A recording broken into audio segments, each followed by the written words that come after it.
We got in the chat, we got Renee, we got Bacon Cheddar Bomb, we got Kathy, we got Dee, we got Amy, we got Cartola, we got Dirk, we got Brenda, Michael, Harry Monster. I don't know that that's his real name, but that would be cool if your name was Harry Monster. My name is Harry T. Monster. Heartsy, Tim, all kinds of cool people in the chat. So thank you guys. Welcome.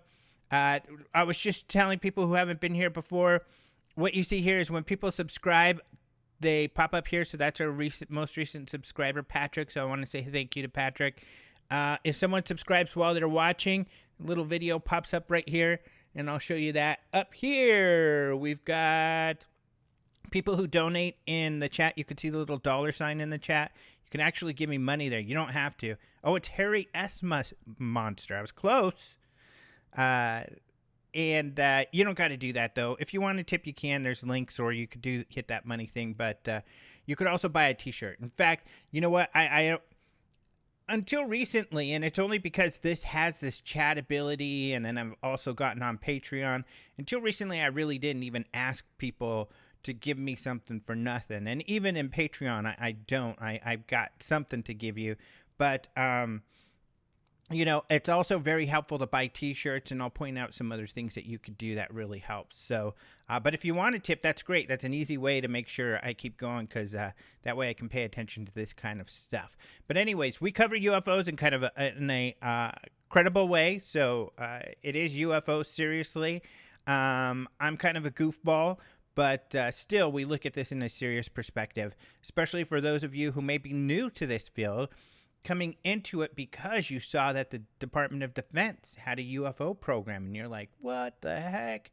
This is legit. So I wanted to be able to share some of that legit information that is out there. So we got a lot to go over, a lot of really cool stuff. Cartola says they're broke. No problem. Cartola, you add to the chat, and that is a wonderful contribution all on its own. So let's go check stuff out. Let's go to the browser. So here's our website, openminds.tv, where you'll see news. And also every Tuesday, I update the UFO headlines here. And we're going to go over those UFO headlines, some interesting stuff. But I also want to go to my Patreon site. I like to go there first. You can click this button to get there, and that will take us here. My Patreon site, look, I'm up to 12 patrons. Yay. I'll say thank you to you peeps in just a minute here, actually, who are patrons. I'm so very extremely grateful for those of you who do become a patron. It does help out a lot. But I also post everything that I'm doing here, so you can see everything going on in my life, because I do more than UFO stuff. I also write about space and science, and I interview some really cool people. So let's look at that real quick, and then we'll get into UFOs. This, of course, is UFO Seriously Live last week's show. Here's a brand new video you guys should check out. So this is UFO related. UFO researchers discuss Pentagon's UFO secret program. And let's look at it a little bit. So, hey, there's me. But recently I did a talk at Devil's Tower, the Devil's Tower UFO Rendezvous. And in fact, you can see the Devil's Tower right there in Wyoming. Devil's Tower was made famous from the movie Close Encounters of the Third Kind. Of course, that's where the big spaceship landed, and all the cool stuff at the end went down. Well, they decided to do last year, when it was the anniversary of the movie, to do this event there. And so they did it again this year. Really nice people, and some of us lecturers who were there at the event a couple weeks ago, I was able to interview in front of the tower, and we talked about a few different things. So this is my buddy Lee Spiegel. If you listen to the podcast, you've heard him several times because he's a close friend. A journalist, recently was a staff writer for Huffington Post. Now he is actually working on a documentary with James Fox. That's exciting because James Fox has created, I think, probably the best UFO documentaries out there. Two of them, one called Out of the Blue and another one called I Know What I Saw. he's working on a new one and has been for the last couple of years. And Lee Spiegel is now on board with him in writing the script. In fact, they're out, I know today, interviewing some people. In fact, I have a producer credit on the show. I've been a producer helping them out. So it's going to be great. They have interviewed some incredible people. Their backing is absolutely extraordinary. I can't share who it is, but wait till I can. You're going to be shocked. So anyway, I did a video. I released a video about a week or so ago when I got back of all of us talking about the movie Close Encounters and the impact it had in our lives. But this video is about, like it says here, the Pentagon UFO Program. So just in case you're not aware, most of my listeners, I believe, are, and we're going to be referring to this later on. In fact, we refer to it every show and everything. We probably be referring to it often for a long time because it's the most important thing to happen in this field in decades. In December, the New York Times released a story that was essentially about Lou Elizondo, who was, up until recently, headed this secret Pentagon UFO project. And it began in 2017. It ran until 2012. At least it was funded to the tune of $22 million up until 2012. Funding ended, but according to Elizondo and others, the program still continued. What we only found recently, and I'll definitely have more information on this as time goes on, but what we found recently is that original investigation had to do with paranormal. And the Skinwalker Ranch, which is this place where all kinds of paranormal stuff happens. And then as time went on, they had to kind of reduce their scope because they lost that funding and resources. And that's when Elizondo took over, and he focused just on UFOs. And they've got some great UFO cases. But Elizondo felt the Department of Defense wasn't putting enough importance into the topic and the situation, so he retired, and now he's working with Tom DeLonge and this organization called To the Stars. Tom DeLonge is the former frontman of Blink-182, the band. Let's see, what is the song they sing, just in case you don't know?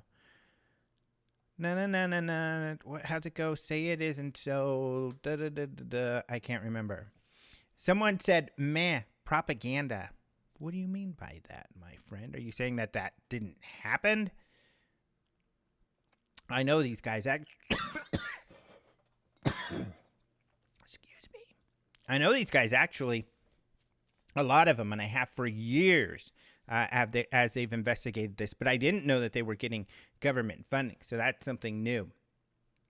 But essentially, that's the situation, and so it's very important. I've got links in this video where we're talking about it, where you could get more background. If you're not familiar with the background, do check out those links because it's pretty important. In fact, let me go back to the browser and I'll show you that really right here on the front page. Here's an interview with Lou Elizondo where you can hear from him personally. And otherwise, you'll have to look for the other stories, but they are there. If you look at Tom DeLonge, you'll see them if you search for that. But yeah, important stuff. So this is a really fun video where we talk about and different perspectives. What does it mean? You know, here's David Marler, great researcher.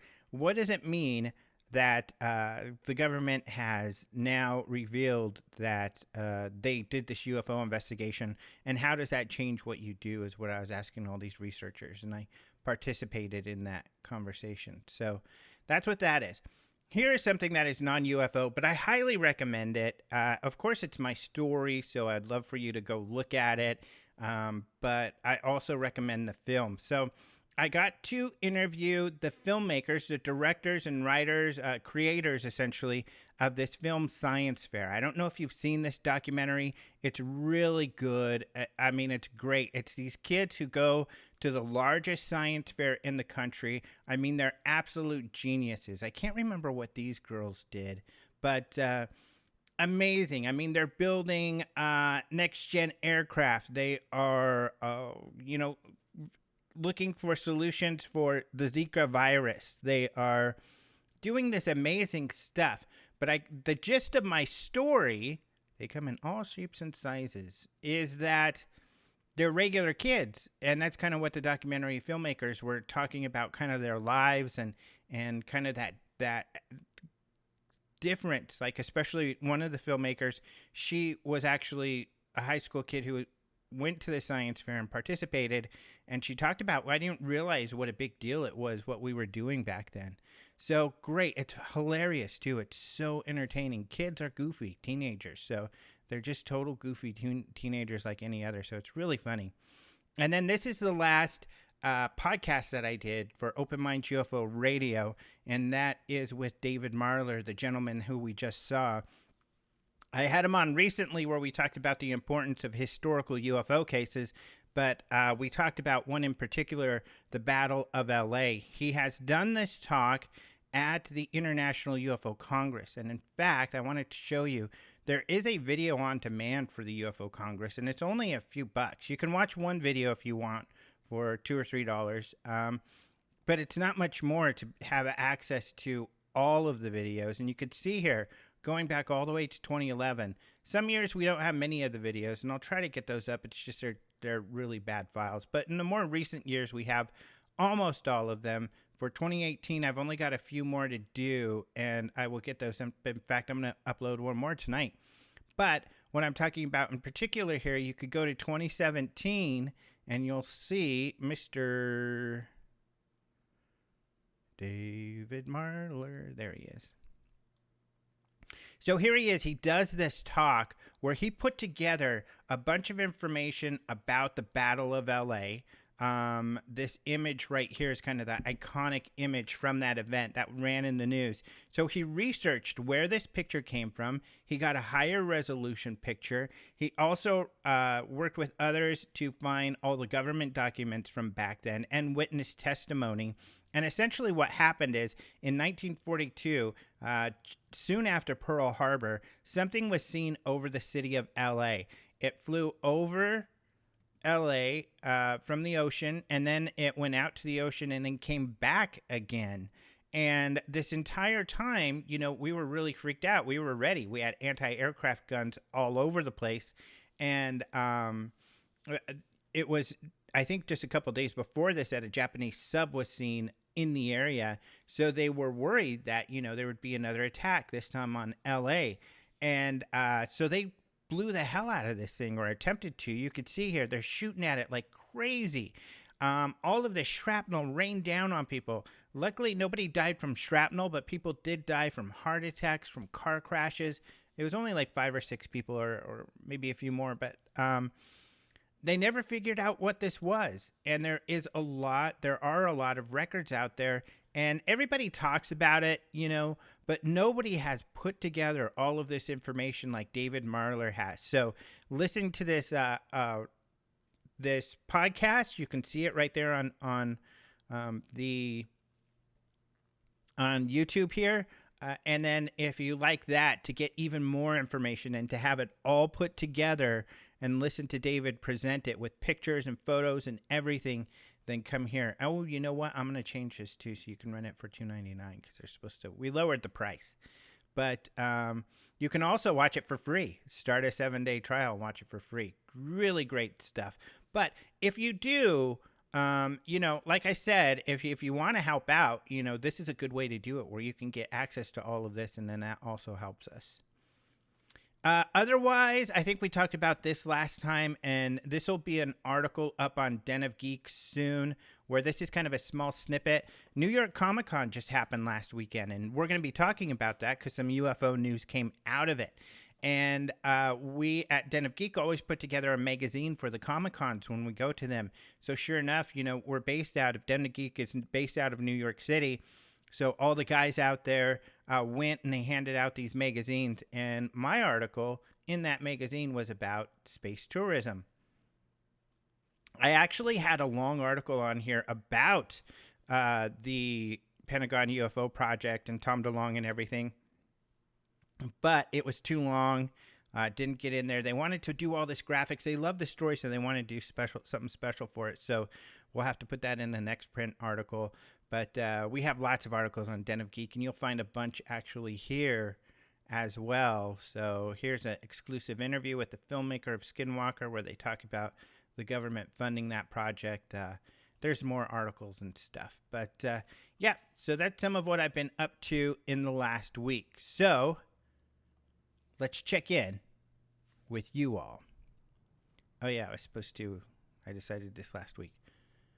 I was going to do this. Let's go to the chat.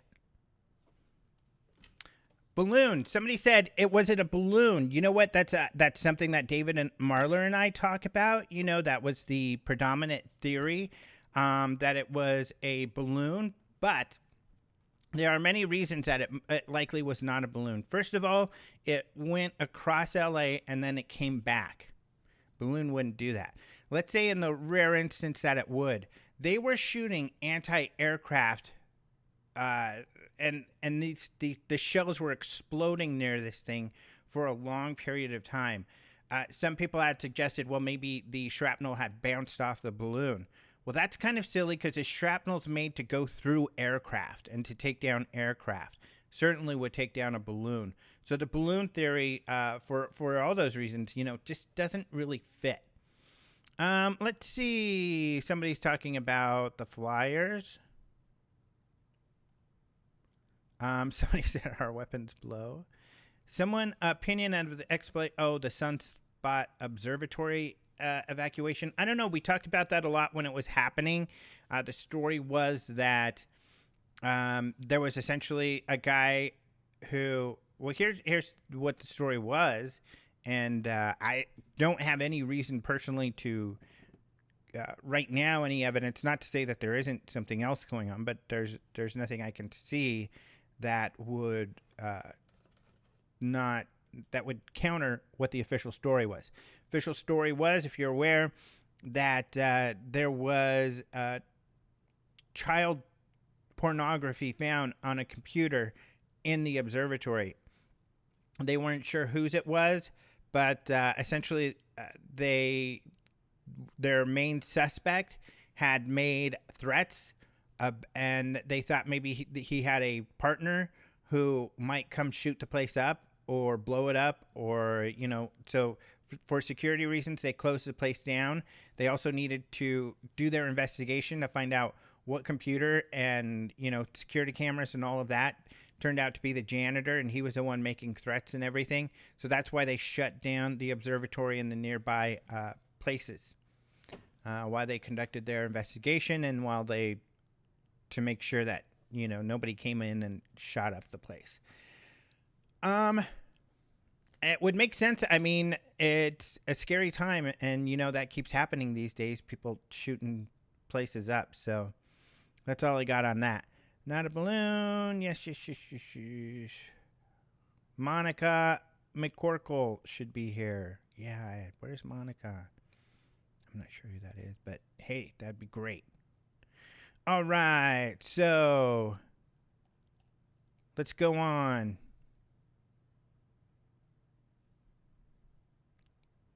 I believe the aliens just love cheese but have no mammals. Oh, so they can't produce milk, so they can't make the cheese. Interesting. Somebody said there were rumors of observatories being simultaneously shut down. I haven't seen any legitimate. It wasn't observatories people were claiming were shut down. They were claiming that cameras were shut down, other webcams. There are thousands and thousands of webcams. There are thousands and thousands of observatories. Every observatory has one, maybe multiple webcams. So Mark D'Antonio, who's a friend of mine, he's the video and photo analyst for the Mutual UFO Network. He made a great point, because actually this was all going on while we were at the Devil's Tower UFO event, and he was one of the speakers. He's an astronomer, and his point was this. An observatory is observing the sun, or they're observing something. And this is true. I know this of astronomy. Whenever you see something, it's verified. The first thing you do is call other observatories to verify that everybody's seeing this. And any observatory can point their telescope and see whatever it is another observatory seeing. So if they were seeing something, someone else could have seen it too. Just closing down an observatory wouldn't stop that. They would have to close down all the sun observatories. Here's the other thing is that if you were going, if this observatory saw something strange and they wanted to shut it down, government or someone like that, what they would have done is gone in very, quiet and said, hey guys, we don't want you to share this information. This is national security. Point your telescope somewhere else and give us all your data and keep this under your hat. Don't say anything. No one would have known the wiser. Not make this huge production and shut down buildings and everything. I mean, that just called attention. That would be a dumb reason to do something like that. All right, peeps, let's go look at the news. Okay, so we're back here at the website. And let's look at some news. So lots of interesting news. And the first few stories we're going to look at here are related to New York Comic Con. So you may have realized that there's been a lot of stories about this new History Channel television show coming up called Project Blue Book. And in fact, on my Patreon and on my Facebook, I got to do a special press kind of tour of the Project Blue Book activation at San Diego Comic-Con, and I live streamed it. So you can find that on my Facebook page, actually. So it's a lot of fun. And they also, at this activation, and an activation is essentially activating their marketing program. So they activated it at Comic-Con. So it's really an exhibit. And if it's the first exhibit to launch the marketing of a entertainment, of a program, then they call it an activation. At this activation, they were also, let me show you, I got the picture right here, I think. Were doing this. They had some people there, and they were asking everyone, have you seen a UFO? If so, describe it to me. And we did, and then they drew it. How cool is that? So they drew, this was my UFO sighting. The first UFO sighting I had. It was in Colorado. The mountains kind of look like that somewhat. But yeah, I talk about it here. This is a picture from that activation. Actually, here is the Facebook Live. You can come watch it right here. And then I talk about my sighting, and there's the picture that they drew. This is funny. So I told them it was at a place called the UFO Watchtower in Colorado. That's true. That's when it happened. And actually in here, I give more dates because I looked up. I wrote this lengthy MUFON report that you can see. But this is what the actual UFO Watchtower looks like in Hooper, Colorado. They didn't know, so they drew kind of like this fire. But this is where it happened. We were standing actually right out here looking out this direction, which is towards the mountains, when essentially here's what I saw. This drawing's a little off, but it's still good enough. But anyways, we're at the UFO Watchtower, and it's in a valley. As you can see here, it's a large valley surrounded by mountains. It's the largest and highest mountain valley, essentially. So we're in this valley, and they're actually looking out east because we're surrounded by mountains, right? So there were mountains. In fact, the biggest mountain was east of us. And at the base of that mountain is actually the Great Sand Dune. So sand.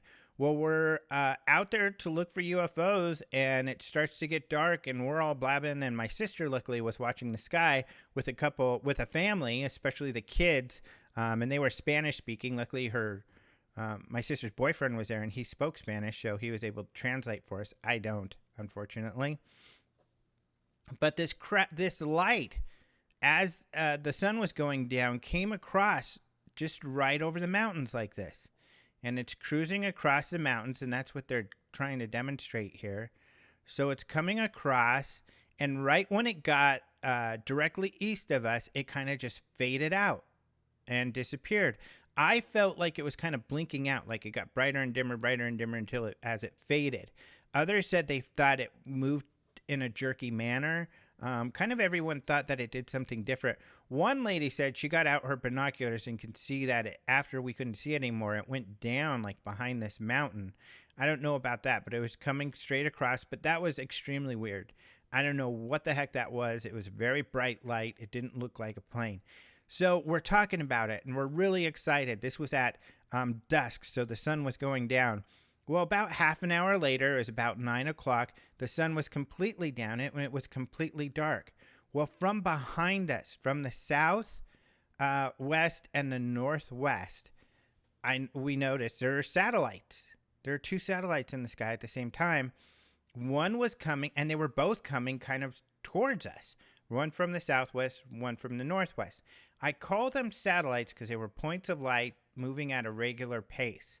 One of them, and so if this picture was accurate, actually, this is a correct path, but this one would be like this. So they come in, one coming this way and one coming this way. I mean, they were all the way at the horizon when we saw them, so it was a very slow, watching them over the entire horizon coming this direction. They crossed right over where our sighting was. How flippin' weird is that? This was the UFO Watchtower. I was already a MUFON field investigator, and I had been for several years. So I was into UFOs and doing UFO stuff. In fact, I was doing, I think, my podcast. I was doing UFO stuff for many years before I had my first sighting, and this was it. So that's what that drawing represents. Crazy, huh? Anyway, that was at San Diego Comic-Con. New York Comic-Con, which was just this last weekend, also had a strong presence from the History Channel and a panel where they were talking about this new television show, Project Blue Book. So we have these stories. Here's Aidan Gillen. He's actually playing the lead character. However, he looks like this with a beard and a hat and glasses. Why does he look like that? Because he's trying to look like J. Allen Hynek, who was an astronomer and who helped the U.S. Air Force. He was a consultant for the U.S. Air Force during their UFO investigations. He began as skeptic all the way back in like 1947 when he started helping them. But by the time that he left, he felt it was a serious mystery that needed to be investigated. So when they closed Blue Book, he was not happy about that at all. He created the Center for UFO Studies, where they would continue to do scientific research on UFOs. Well, this movie, this series that's coming out on the History Channel in January, so friggin' excited about it. Aidan Gillen is playing Dr. Hynek. Now, they're going to go over actual cases that are in the Blue Book files, but the writers, and this is what's come out of this weekend, you can read a little bit. Let's see. Here we go. Executive producer and writer David O'Leary told a panel at Comic-Con this week on the subject of UFOs. Part of the story is the cover-up, the lying, the misinformation campaign to control the public perception. And you could see other quotes. This guy who wrote it is definitely into UFOs, definitely feels like the government was hiding information, and this show is going to reflect that. The show is going to be Hynek looking for answers, but also feeling like the Air Force is not giving him all the answers. And so there's going to be a conspiracy component to it. So that's what's fun about these articles. So this one was in Yahoo Finance. One of the reasons I listed all of these too is just because, to get a gist of what the mainstream media is saying out there and who is saying what. So Yahoo, very credible, big news source. Let's go look at the other stories. This one is from the Daily Galaxy. Daily Galaxy, of course, is an astronomy site. And this is what's cool about this story. So here's their story on Project Blue Book. You would think, of course, that they would be skeptical, but they kind of talk about J. Allen Hynek. And then, interesting enough, they are not very skeptical. They talk about Carl Sagan. Carl Sagan had a comment, and it is a good comment. Carl Sagan believed that the interest in unidentified flying objects derives perhaps not so much from scientific curiosity as from unfulfilled religious needs. Now, before you get too upset, I think there's a big grain of truth there. There's a lot of belief when it comes to UFOs. There's a lot of people who say, I believe this, I believe that. We had someone in the chat, no offense, guy in the chat, whoever you were, saying, oh, this is all propaganda. Well, I don't think you have any facts to back that up. If you do, I apologize, and I'd love to hear what those are. But typically, people who espouse these things don't have any facts. It's a faith. It's a belief, just like religion, practically. And we have a lot of people who believe, no, it's Arcturians are coming here. It's these people are coming here. It's the Greys. It's this alien. It's that alien. So many different stories out there, and so it is kind of a religion, and we'll get into that a little bit more. So, however, there certainly is a scientific curiosity, no doubt about it. That's the more credible stuff. Tom DeLonge and To the Stars and those guys are doing science to figure out stuff. That's definitely based off of scientific curiosity. But it may be that, I think it is the minority that is kind of scientifically curious, whereas a lot of people just kind of have they have a belief system. But getting into the story, they're not totally debunking or making fun of everything, because actually they get into some really interesting ideas down here. He starts to talk about some scientists and their thoughts. And in particular, he talks about an astrobiologist, Davies. Oh, I can't remember his first name right now. But anyway, he works actually here at the University of Arizona. Sometimes he's from Australia. Paul Davies, that's his name. And he's done a lot of speculation. In fact, he works with SETI and does a lot of speculation about aliens and stuff. This is interesting. He said maybe their technology is so advanced that it isn't even made of matter. He suggests, what if their technology is so advanced that that we wouldn't even recognize it as technology because it's just beyond what we could do? Then they get into a little bit of history, more history into Blue Book. So it's actually overall a very unbiased, a very positive story, open-minded story towards the whole topic. And then finally, because this one takes a different angle, is Sci-Fi Wire. So this is the Sci-Fi Channel's news site. If you haven't seen it, it's great. They've only been really running with it, or at least really beefing it up in the last couple years, maybe last year or so. And it's become a great outlet for news. But they're talking about it as well. And they're talking about more about the relationships of the people on the show. But again, these people on the show, for the most part, are representing real people. So they talk about Mimi. Mimi was the name of J. Allen Hynek's real wife. Her name was Mimi. And so they talk about, her and her changes. They also talk about J. Allen Hynek's son. And they talk about their real kind of feelings towards things. So that was a really interesting article also. One thing that I do want to note in one of these articles, and I can't remember which, I think it was the first one. I'm going to come back. Hi, peeps. They were talking about Roswell and how Roswell influenced the Air Force investigation into UFOs. Now, intuitively, you would think that would be the case since it happened in 1947, in the summer of 1947. And, it was UFO events in the summer of 1947 that did influence the Air Force. However, that was Kenneth Arnold's sighting and a few others, but mostly this pilot Kenneth Arnold, who was a very credible businessman who saw these craft. And in fact, that's where the term flying saucer came from, because he said they skipped like saucers. He didn't say what he saw looked like flying saucers, but the news often likes to come up with, zingy phrases, and they came up with flying saucers.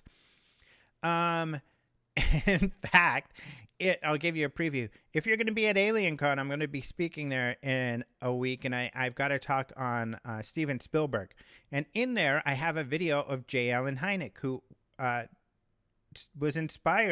inspired Spielberg. J. Allen Hynek came up with the term close encounters. And in the video, Hynek's talking about the term flying saucers, and he says it's very unfortunate because it lends itself to a lot of ridicule. For instance, one of the jokes that he says he hears is that if you want to see a flying saucer, just goose the waitress. It's pretty cute. But it's a great video from the 70s, and if you want to see it, you either got to come to AlienCon. I showed it in Wyoming, or my other talks whenever I do a Spielberg talk. But it's one of my favorite talks because it's very interesting stuff. But the point being, what I'm getting back to is nobody knew about Roswell. Roswell came out in July, I think it was July 7th or 8th that the original news story came out. And it was a press release from the Air Force saying, we found one of these flying discs people are talking about. And then the next day, it came out that, General Roger Ramey had said, no, it was just a weather balloon. End of story. UFO researchers, nobody really knew about it. You can find a couple obscure little references here and there, but very few. It wasn't until the late 70s, and really 1980 when the first book came out, but that Stanton Friedman had gotten in contact with the first intelligence officer on the scene who had seen that material at Roswell, who said, this is a spaceship. And he said, that was a spaceship. I don't know what they were talking about with the weather balloon. I remember what happened. I remember what I saw. That was not from this planet. That's how Stanton Friedman got cued in on this Roswell thing. And then they started interviewing more and more witnesses, and eventually wrote the book in 1980, and then it became huge. So Roswell, even though it may seem intuitive that Roswell was an influence, at least on the surface, that was not the case at all. Let's get into some more news, people. This is a good one from Fox News. Which isn't too surprising because Fox News, or at least Tucker Carlson, is really into UFOs. He's interviewed Lou Elizondo. He interviewed David Fravor, the F-18 pilot, the Navy fighter pilot who chased a UFO in the story that was in the New York Times. He's interviewed Nick Pope, who used to work for the Ministry of Defense investigating UFOs, and he's been, really enthusiastic about it.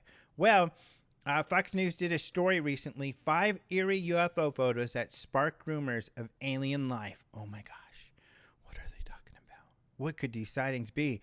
Myrtle Beach, South Carolina. Oh my gosh, this just happened recently, and we already know what this was. So this was not UFOs, guys. Sorry, Myrtle Beach. And in fact, if you go here, Open Minds UFO News group on Facebook, you'll see some people talking about it down here who do a great job demonstrating that it is light reflections. It is not. Here it is. Scott Brando does a great job. Here's a picture just showing that these lights, this happens a lot. And in photography, when you have really bright light sources, they'll often reflect inside of the lens, and you'll have this array of lights above. But if you match them, they will match precisely to the bright lights. And that's what people have done here. Here's a video that shows it. So plenty of information to show that that's what that was. Lake Norman, North Carolina. Oh, that one's not working. I tried that before. This was kind of funny. So this is these UFO people, hunters, went into the Blue Hills in Massachusetts in June 2017 to look for UFOs, and they got lost. So they had to be saved. Well, when they got saved, they said, hey, we saw a UFO, and they showed this picture of their UFO. Not that impressive, really. This one is from Secure Team 10, a hoaxing website. Sorry, I can say that definitively because there are plenty of evidence out there. I've been following this guy's work too. At first, he was not really hiding that he was just doing these videos for fun. But there is in here, I would have to look for it, but somebody posted, and there's a gentleman who has a whole playlist of different videos where people have go through and they debunk his hoaxes. But this is another one of his hoaxes, and this is typical of what the hoax is, just some extraordinary image that is completely, fuzzy like this. And so, yeah, Fox News didn't do such a great job researching those, but Better luck next time, people. And movie review, sciencefiction.com. So this website did a movie review of aliens at the Pentagon. We talked about this last week because a trailer had released for this new documentary coming out. The trailer was poor. I mean, the trailer was a bunch of images and stock photos that were shown over and over again. You know, anybody could do that. Buy some pictures and some stock video and play that and with some words on it. And that's all the trailer was. And it was obvious it was stock footage. It looked like the content was going to be really interesting because it's from Nick Pope, and Nick Pope wrote it. Nick Pope, of course, used to work for the Ministry of Defense. I mentioned him earlier. He's an excellent mind in this field. When I showed you earlier that video that we have of Lou Elizondo. In fact, let me show you here. So at the UFO Congress, when we showed Lou Elizondo's video, of course, Lou Elizondo couldn't make it. He was having surgery. He was planning on making it. And to be honest, he is going to make it to the next one, September 2019. I've been in contact with him. He's actually, guys, he's a very nice person. Everybody likes to assume the worst. That's fine. But, you know, this is a genuine person. I mean, I don't know. If you met him, it's just like with those of you who may have met Travis Walton know what I mean here. You know, Travis Walton has this incredible story of seeing a UFO with his colleagues and then, you know, disappearing for a few days and coming back. But it's substantiated. There are other witnesses. And when you meet him, he's just a very genuine person. He comes across as a very honest individual. You know, and I've talked at length with Louise, and you would feel the same way. I think everybody feels the same way who meet him. But I think you can kind of get it in the video. But what I'm trying to say is that when we showed this interview, which was half an hour, we also did a Q&A with Nick Pope and his perception of the video. And why Nick Pope? He's the only one qualified, really, to do this because he worked doing the same thing. He investigated UFOs for the Ministry of Defense for the UK, just like Louise did here. Although what Nick did wasn't top secret, wasn't secret and hidden from the public. What Louise did was hidden from the public. And in fact, Louise retired because there wasn't enough attention. I know this personally because I've interviewed all of the people involved. And I think he says it in this video. Then Tom DeLonge and To the Stars said, hey, Lou, you retired. You used to do this UFO stuff. Why don't you come join our organization where we're going to look at UFOs? And he said, okay. And that's how we know about the program. Then Lou had a platform essentially to tell everybody, hey, I used to do this UFO work. And that's how this all came about. That's how we know about it. We might not have known about it. He might have just, you know, decided, I'm not going to tell anybody what I did. I'm just going to move on with my life.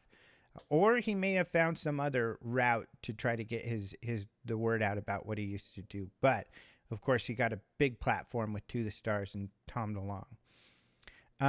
So Nick Pope's great. I'm trying to say Nick Pope is great, and I'm doing such a, you know, working so hard about talking about how great Nick Pope is because I'm gonna trash his.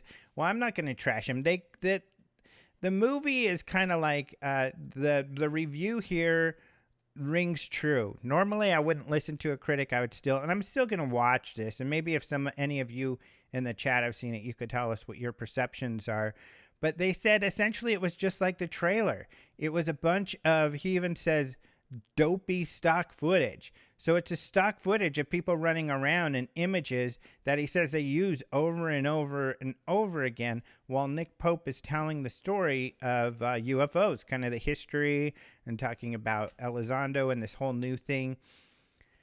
Now, I took issue with the title, Aliens at the Pentagon, because Lou Elizondo and the group are careful to say, we don't know what it is that we're looking at. We're looking at a technology that is more advanced than ours, but we can't say for sure that it is alien. So I take issue with them using the word aliens. They could have used UFOs at the Pentagon, right? That would have worked too, I think, just as well. But so he's not talking about aliens here, but he is talking about, the state of UFO affairs. And so this person is kind of saying, they get real conspiratorial and stuff. And this whole Pentagon thing does lend some credibility to the group, but that the production value of just the stock footage being playing over and over again just, is really distracting. And I could see that, I can understand that. So that is what's up with that. All right. There's the chat. There's me. Let's go to the chat. All right, let's see. Anybody see it?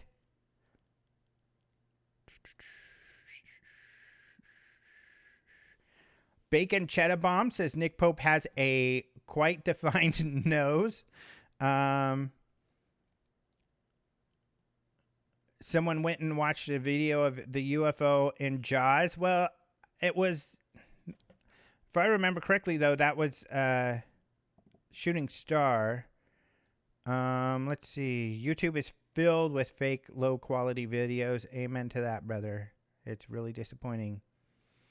Someone asked, what about the sites Above Top Secret and Disclosure TV? Above Top Secret is a forum, and they try to be as credible as possible, but the forum's only going to be as credible as the people putting information in there. But I feel that the moderators do a pretty good job of moderating and trying to keep things credible, and there are some good researchers in there. So you can find a lot of junk, but you can also find a lot of really good research in Top Secret. Disclosure TV is kind of like a YouTube gone wild. So you can get anything. I think you're going to get the same kind of stuff, problems that you have on YouTube and Disclosure TV. So I don't think Disclosure TV intends to put out hoaxes and stuff. They're just making a platform for kind of UFO and paranormal type of videos. But first of all, I don't think they have anything better than YouTube has. And in fact, just because of with their focus, I think that they'll have less really good ones. I wish YouTube would enable a way to block channels like ST10 from my feed. I agree with you 100%, because you know what's really frustrating is if you go to the Open Minds TV YouTube, it's going to recommend that friggin' channel. And I don't want anything to do with that channel. You know why?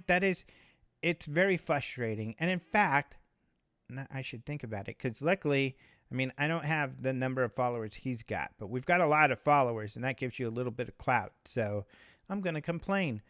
Bacon Cheddar Bomb, you just inspired me. All right, so doesn't look like anybody had seen that documentary, so we will move on. Moving on, we're gonna move on. Oops, I gotta go to the browser, don't I? Let's go to the browser. All right, what do we got here, peeps? Oh, this is interesting. UFOs have a kind of route through the mountain areas of Costa Rica. Costa Rica. I'm trying to roll my R's, and I can't do it because Alejandro, you're supposed to roll your R there. And also my last name, Rojas. You're supposed to go Rojas. But I can't roll my R's. There's something wrong with my tongue, and I can't do it. I wish I could. Maybe that's why I can't speak Spanish. That's going to be my excuse when someone says you speak Spanish. I'm going to go, no, I can't roll my R's. And see what their response is. That's a good one. But here's a good story about Costa Rica. UFOs have a kind of route through the mountainous areas of Costa Rica. So this couple here, Alejandro Sanz, I've heard of him, and Cindy Picado, they're a couple, and they say that they observed and even took pictures and videos of UFOs going through this area that they feel there are a lot of them. Here's one of their images. That looks like a bird. They could be referring to this. I don't know. Most of these are, here is a little white dot. here's the thing with little white dots. They could be balloons. A balloon, there are lots of balloons. They'll float through the sky pretty quickly. So, and it is one of the most common thing is this picture right here, people seeing stuff like this. Now, there are, I think, some very credible sightings with little white orb-looking things like this. I've seen videos where the little orbs will come across and then change direction and go boo, boo, boo, and all over, and that's weird. In fact, I saw myself, there's this girl who came to MUFON and said, I see these little white UFOs all the time. This was in Denver. And she said, I even have video. So she had some video where at least one of them looked kind of weird, where it like disappeared and then reappeared. Wasn't that great though. And she's like, and I was like, well, are we going to go outside and skywatch? And she's like, yeah, we'll go out there. But she would get these feelings. She's like, I feel like maybe we should go watch right now. So we go outside and watch. And then I saw something like this. And it was by a tree. Well, it wasn't by a tree. There was a tree in the foreground in her backyard as we were watching. And this little thing kind of came into view very slowly. It moved. Then it stopped. It slowly disappeared. Then it reappeared. Moved slowly again. And then disappeared. I don't know what the heck that could have been. That was one of the weirdest sightings I had too. Let's see what else. So here's another little dot. So I don't know. Could be balloon. Could be something more mysterious. Here's a video. And this video has a problem. I don't think it doesn't look hoaxy like a, well, it kind of does. But it doesn't look like totally like a Secure Team 10. When you look at the hoax videos, you can kind of. But this looks like it is a still image. And if that is the case, here's a problem with still images like this. Birds can look like that. I'm sorry, guys, but I've seen it many, many times. And you can go test this yourself. Go film when a bird zooms by, or even a bug, then look at the frames, and you'll see that. They're just cruising so fast, and their wings are moving, so you can't see the wings. You just see like the torso. So this has happened many, many times. In fact, there's an image over a beach where you see down here that the bird, the UFO, is pooping. It's actually a bird, but you see the little bird poop down there. It's kind of funny, referred to the bird poop UFO. So then you have this photo.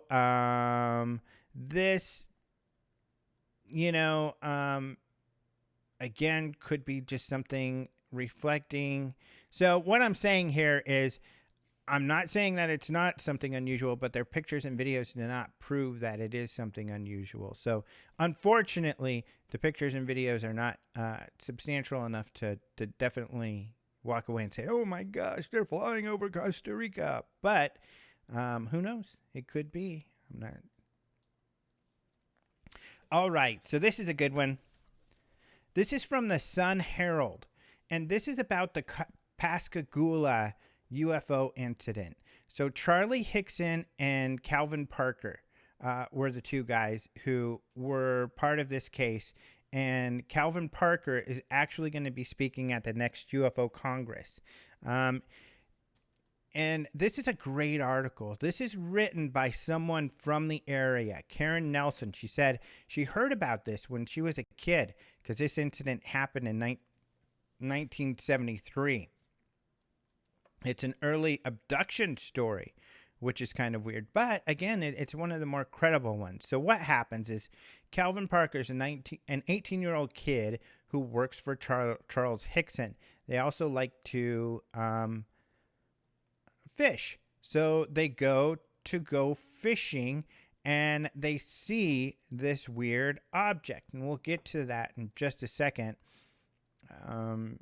Essentially, though, some background that is interesting in this story that I didn't know before is that I did know the beginning part, which was that Charlie Hickson, when this occurred, he went all over the place. He was talking to the media and everything. And the story even talks about how he kind of tried to kind of make a career off of this, what had happened to him, and it didn't really work. He couldn't live off of it. You can't make enough. I mean, if you go to every UFO conference, they only give you maybe a couple $100 to speak or something like that. And even if you have books, you could sell books, but nobody's making it rich in UFOs, guys. Maybe the Secure Team 10 hoaxer guy is, but nobody else. But so Hickson was going all over the place. Calvin Parker was different. He was a kid, 18 at the time when it happened. He says he didn't remember anything and he didn't want anything to do with it. And he hasn't really been out there talking. Only recently, our good buddy Philip Mantle in the UK decided to reprint his book. And only because of this reprinting of the book, now he's doing interviews. And he says he's going to stop. He's going to get away. He doesn't like this attention. He doesn't like doing this. So he's doing interviews right now to promote this book. But and he said he also wants to come speak at the Congress. But then he's going to be done with it all. But this article's great. So she said, I remember when it happened. It freaked me out.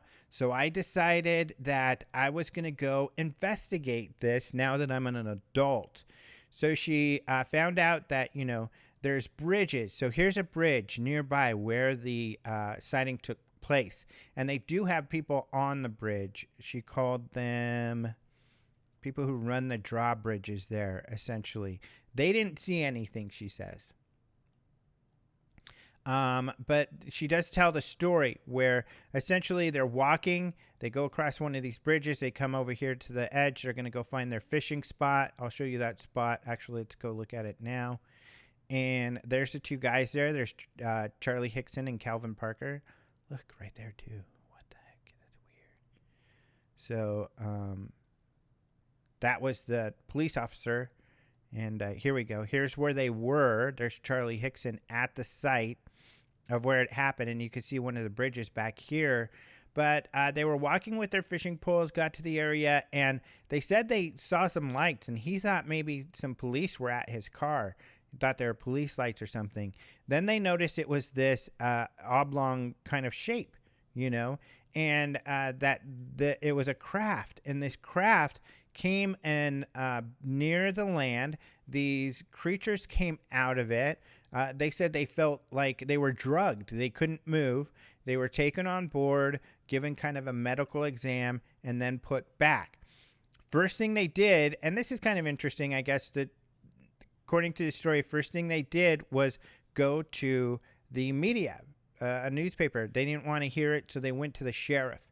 Again, Calvin Parker didn't want anything to do with it. He's this young guy, about to get married. He didn't want to, which lends to the credibility, He didn't want to rock the boat or bring any attention to himself. So he said he didn't remember anything. Well, the cops, and I think I talked about this last time, they put a recorder in the room to trick these guys so that they could hear him in the room saying, haha, we're tricking these goofball cops.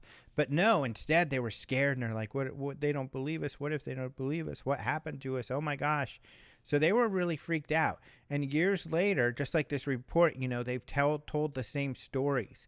And it turns out, this section, I believe them. She writes essentially that the sheriff, the police believed them. At the time, the sheriff said he believed them. He's kind of changed his story a little bit to say that I believe that Charlie Hickson believes what happened to him. In fact, they even had them do a polygraph test, or at least Charlie Hickson, and he passed.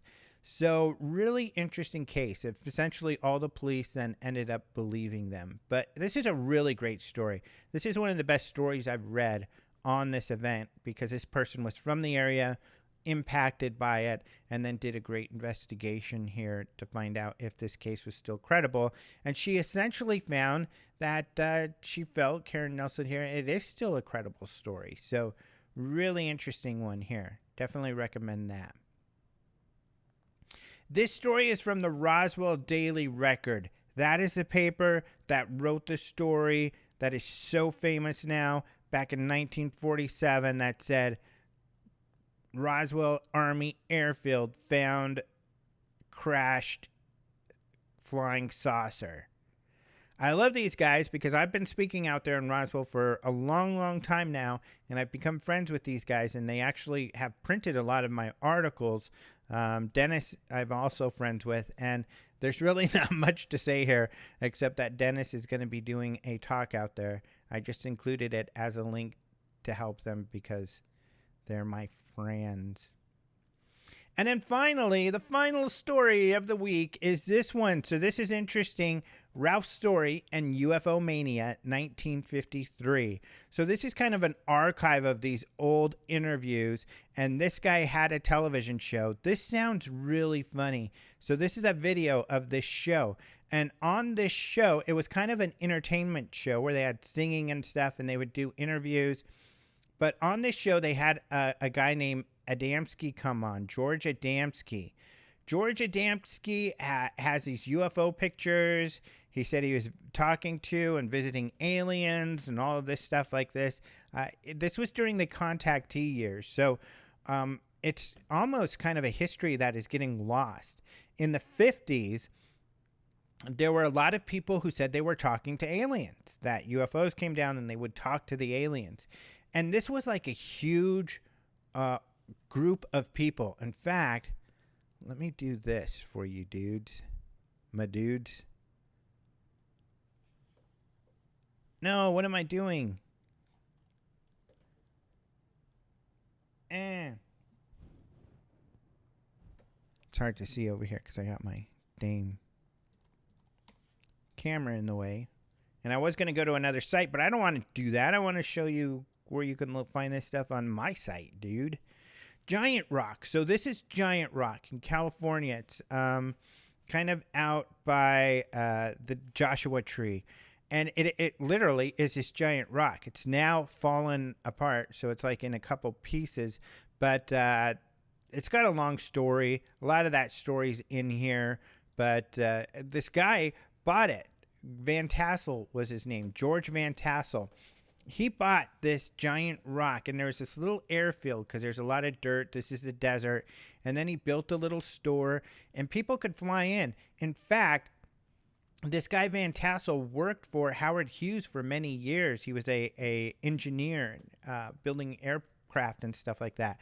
And so people could fly in and come have pies at his house, at this little kind of restaurant house thing that he built by this giant rock. And supposedly Howard Hughes would fly in sometimes and have some pie. He also held every year this giant UFO convention with people who talked to aliens because George Van Tassel believed he was talking to aliens. So here's a picture from it. This is a guy named Big Buck Nelson, another contactee. An alien contactee, they called him. But here's some more pictures I have. This is this room that was under the rock. Here's a picture of Van Tassel. Here's a picture of him and his wife. They called it the Come On In. And there's a picture of a plane landed there. But 10,000 people would show up to hear all of these contactees talking about what the aliens were telling them. And unlike today, back then, they all had a very similar story. In fact, if you've seen the movie Easy Rider, the character Jack Nicholson, they all get stoned. And Jack Nicholson is this high school football guy who's hanging out with them getting stoned. And they start talking about UFOs. Well, in that part of the movie, Jack Nicholson is talking about essentially the story that most of these contactees talk about, which is the aliens are saying we're destroying our planet. We need to cut it out. We're building these nuclear weapons. We're going to blow ourselves up. We got to become better stewards of our planet. Until we do, they're not going to, really like us. So this sort of thing. And all of their stories were very, very similar back then. But, they didn't have the science that we have now. So they were talking about some of these guys are from Venus. They're all from planets in our solar system. Venus, though, is mostly gaseous and not very hospitable to life. So who knows? So it doesn't seem like that's the case. Here's some more pictures. This is rare because you're not going to find a lot of pictures of this event, but I found a bunch of pictures and put them together. here's a picture I took of giant rock. Oh no, this is in 2008.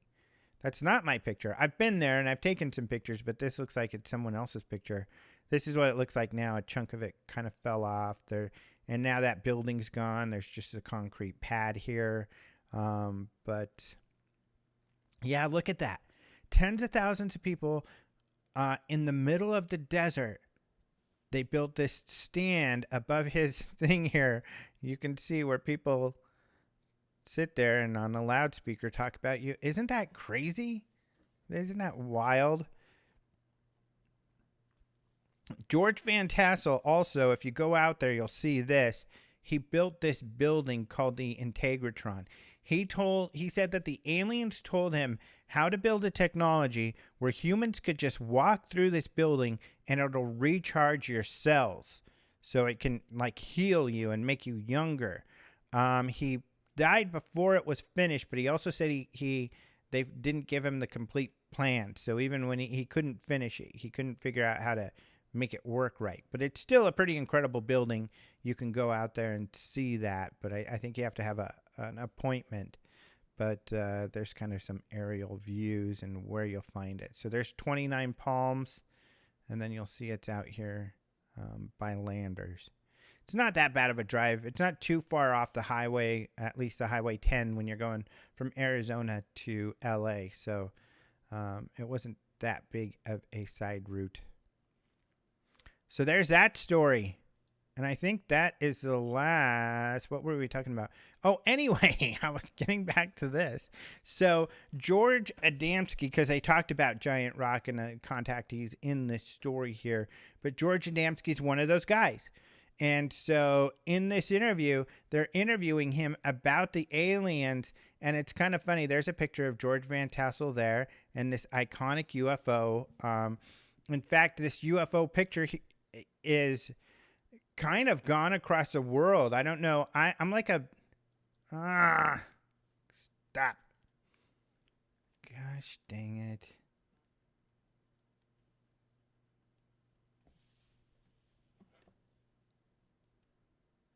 Ay. Okay, sorry about that, guys. What timing?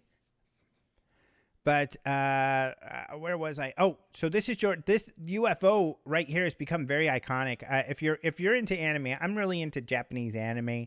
They use this UFO all the time, and in fact, practically every anime has this UFO fly in the background or something with these little balls and stuff. I mean, people seem to have debunked it, and you can see here it's kind of a cheesy little thing, but who knows?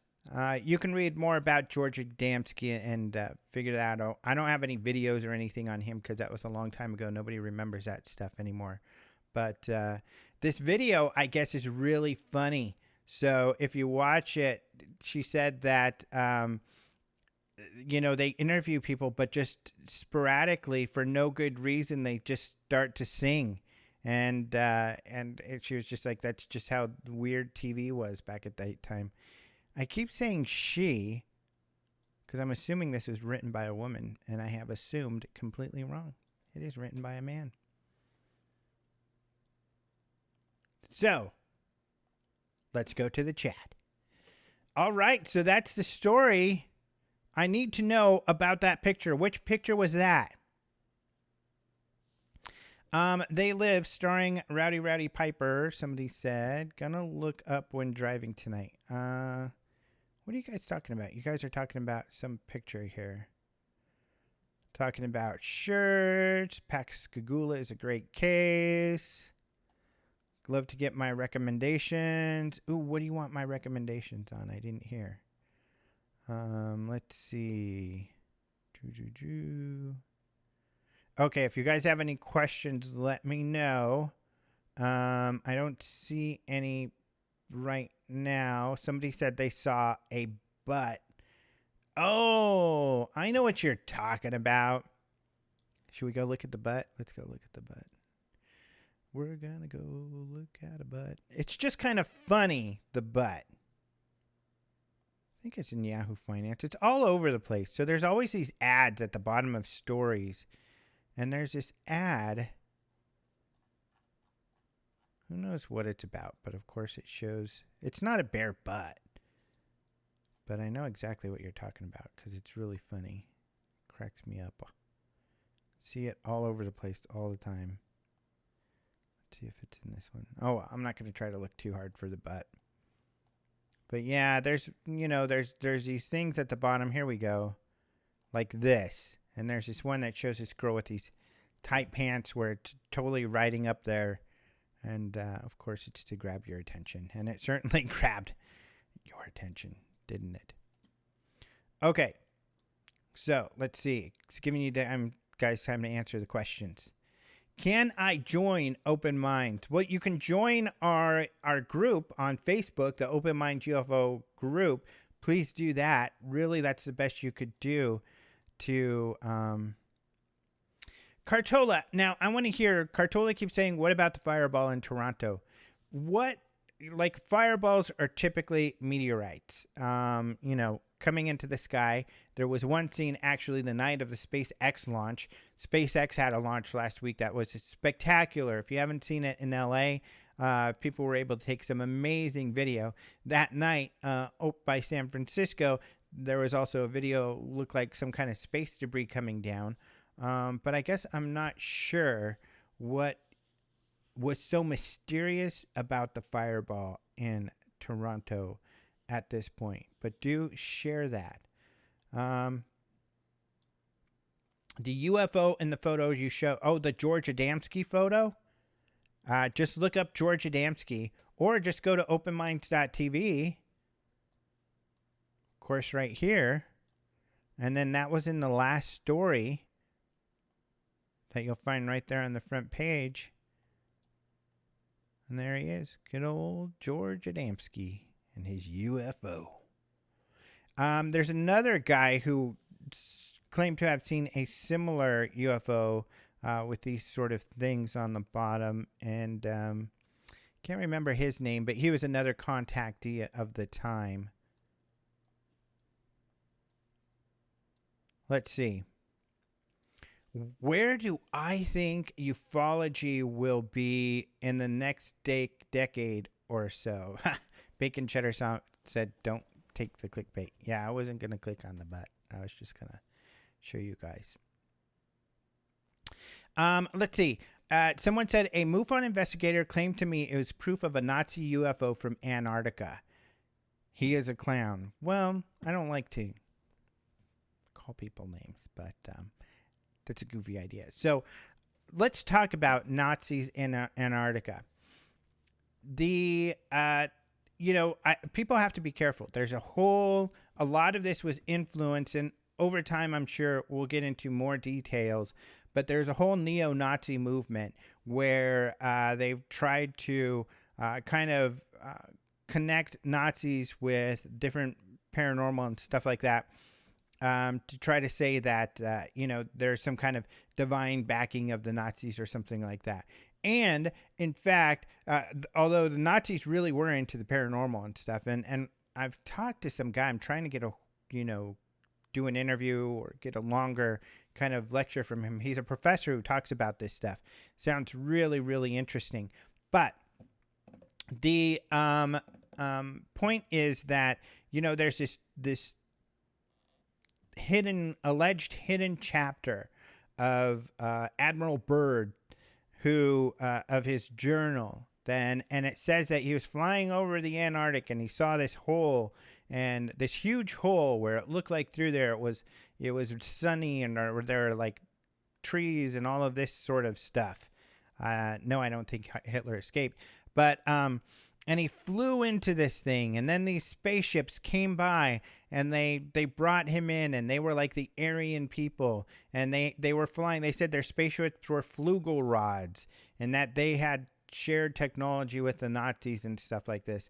Totally all made up. It's been proven to be totally made up, but you still hear so many people talking about the Nazis going to Antarctic and the UFOs. They have a base there. There's a lot of jokes about it. In fact, there was a movie, I think, called Iron Sky or something that was just a kind of a satire off this whole mythology.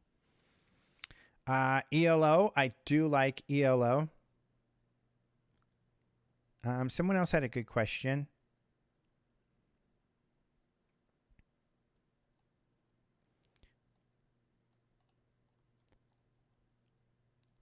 and I was supposed to answer, where will ufology be in the next decade?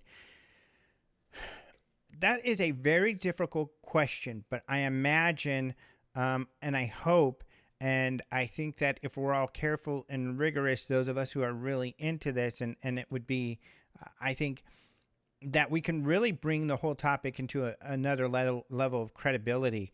I would hope it would be that we have more serious research going on, more resources put towards serious UFO investigations, and that, kind of like SETI. SETI used to be the search for extraterrestrial intelligence, which is so mainstream these days. That used to be seen as very fringe and silly.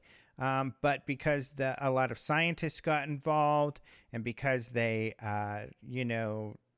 interacted with the scientific community, now it's a big deal. And now NASA is always talking about looking for life and life being out there. And everybody's on board with this idea that there's got to be life out there. So, so I think that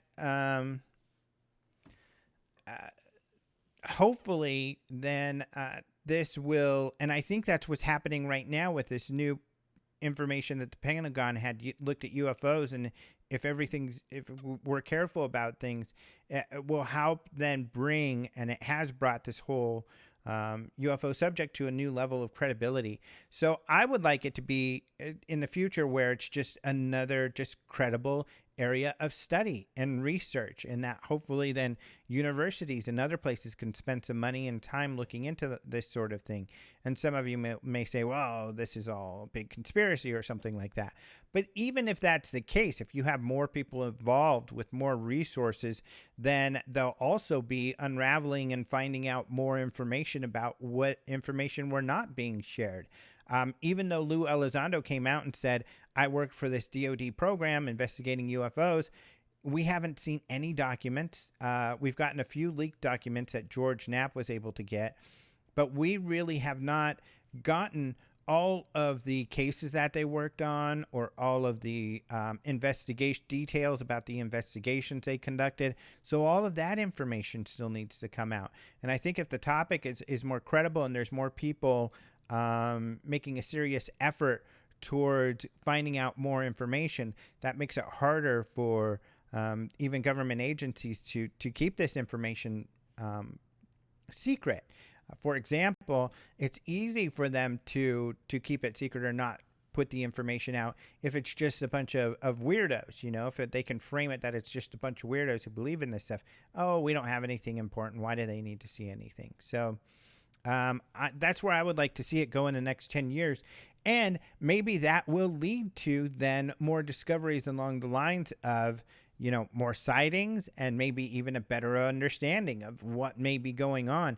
If we have an alien civilization, or more than that, interacting with us, that would be extraordinary. And if we could find that is for certain, and then start to put some resources towards figuring it out, I think we can gain so much knowledge over the time. So I think that would be really, really interesting.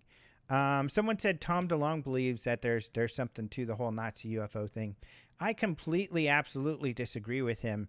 So I do not feel that way at all. And the reason is, I used to feel maybe there's something to it, but the more I've looked into it, the credible information, in my humble opinion, I have not found anything you can hang your hat on. Nothing at all. I haven't found anything credible. It all comes back to a lot of the neo-Nazi propaganda, where they were trying to, prop up the Nazis in these new movements.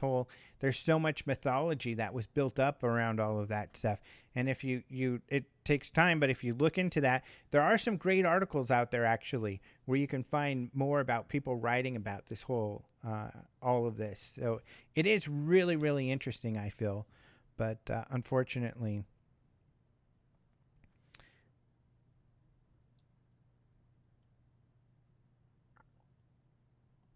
so Renee, for some reason, let's see. I guess that is about it. Someone said, I think the Nazis, like everyone else, wanted the scoop on some alien tech.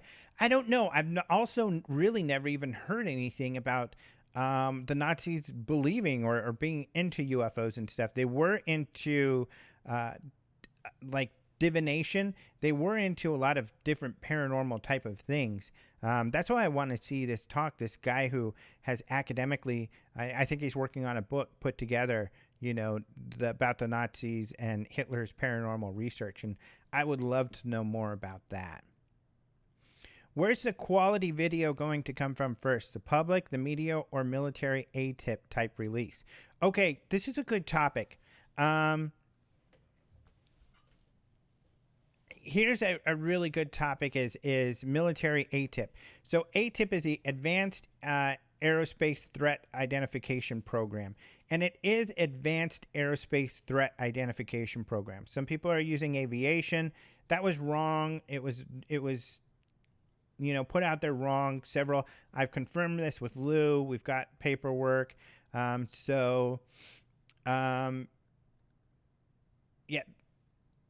Sorry, somebody mentioned the bell. That may have been a technology. There is, I think, some good good research out there to show that perhaps the technology that the Nazis were building this craft called the bell. I have seen a little bit of that, but that doesn't necessarily mean they were developing anything else. And someone else said they saw their Nazi tech firsthand, and it was more advanced than us. I mean, they had the first jet.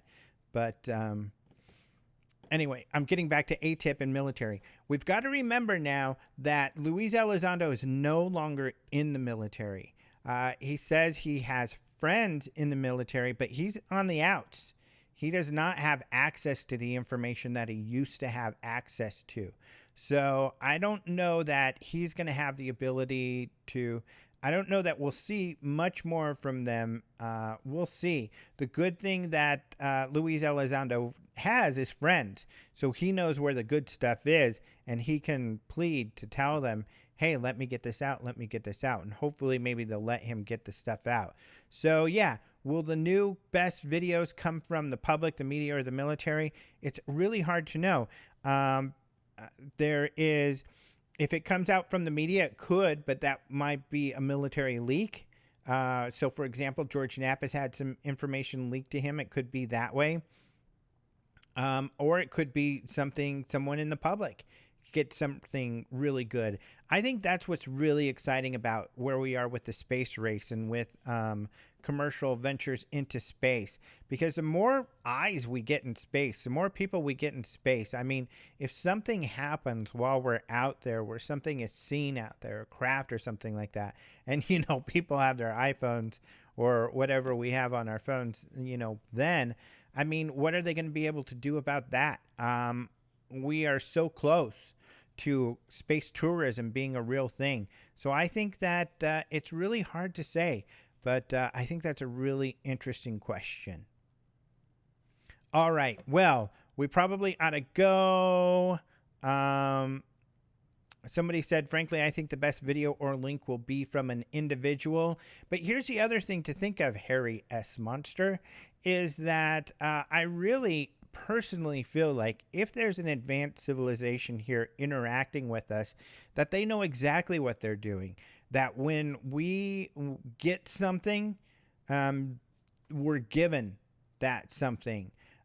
If what I saw, like I talked about my sighting earlier, was something truly mysterious, then I was allowed to see that.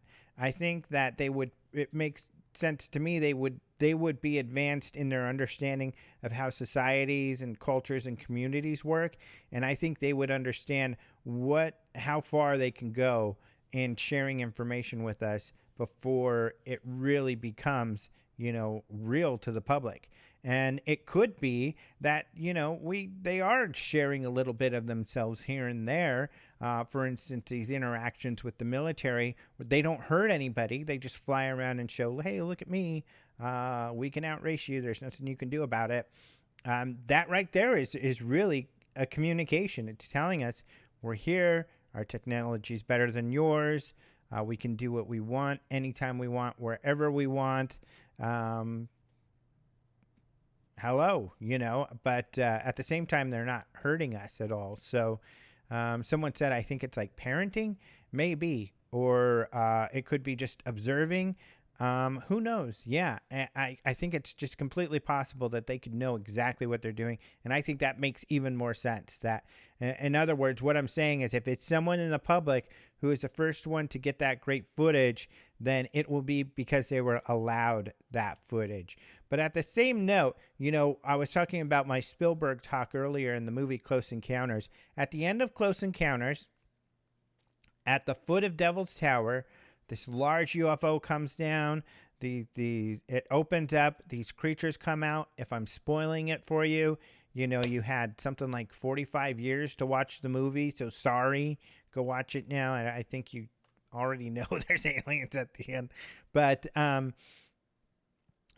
my last point here is that one of the characters in the movie is taking pictures of these aliens in the spacecraft before she runs off, and she's just an average citizen.